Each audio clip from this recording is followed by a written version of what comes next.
Non, les gars, c'est pas un rire jaune, c'est pas un rire nerveux. C'est vraiment un rire parce que ce qui s'est passé aujourd'hui, hier, c'était un gag complet. En fait, la fin de match était drôle. Moi, je sais que si j'étais pas sénégalais, je me serais tapé une barre. L'entrée de Pape Matar Sarr, ce joueur-là, purée, tu étais l'un des plus gros espoirs du football sénégalais. Pape Thiaw, dans sa bêtise, t'offre une sadaka et te fait rentrer dans un moment aussi important du match. Et tu te permets d'avoir cette attitude-là.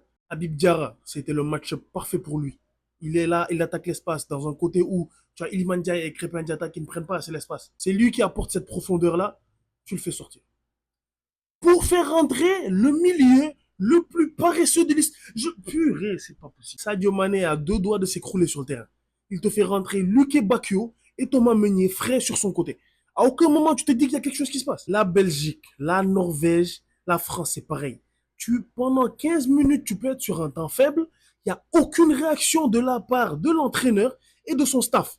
Moi, où est-ce que vous avez appris? Je comprends pas. Je comprends pas. Déjà, les mecs du banc là, s'il vous plaît, franchement, les gars, pour votre amour de la patrie, parce que je sais que vous aimez le Sénégal, les gars, s'il vous plaît, quittez, foutez le camp, quoi. C'est-à-dire qu'aucun choix n'est fait pour réagir à l'adversité.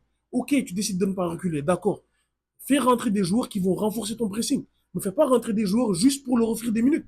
On est où là, les gars? Je reviens sur une chose. Je suis désolé et j'aime pas faire ce genre de comparaison-là. Mais le problème avec les sélections, la plupart des sélections africaines, par rapport aux sélections européennes, etc., c'est qu'on est mais alors très mal préparé. La CAN, c'est facile.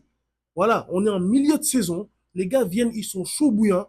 Tu restes sur cette dynamique-là, tu enchaînes. Et même, tu es dans un championnat où tu domines. Donc, c'est plus facile. Là, le mondial, c'est pas continental.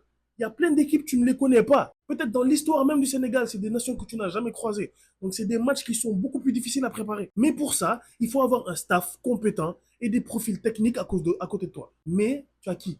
Des préparateurs physiques. Des préparateurs physiques, on sait même pas où est-ce qu'ils ont pris leur qualification. On ne sait pas où est-ce qu'ils se sont exercés. On ne sait pas. Parce que, je suis désolé, ça ne s'est pas vu sur le terrain. Quand il y a des changements tactiques en face, qui va aller voir Pape Thiaw pour lui dire, écoute, hey, on a vu ça, on propose ça comme solution? Qui? Profitons-en, redescendons sur terre. Moi, je suis un fervent croyant que tout ce qui se passe, il y a une raison. Et il y a une leçon à prendre de tout.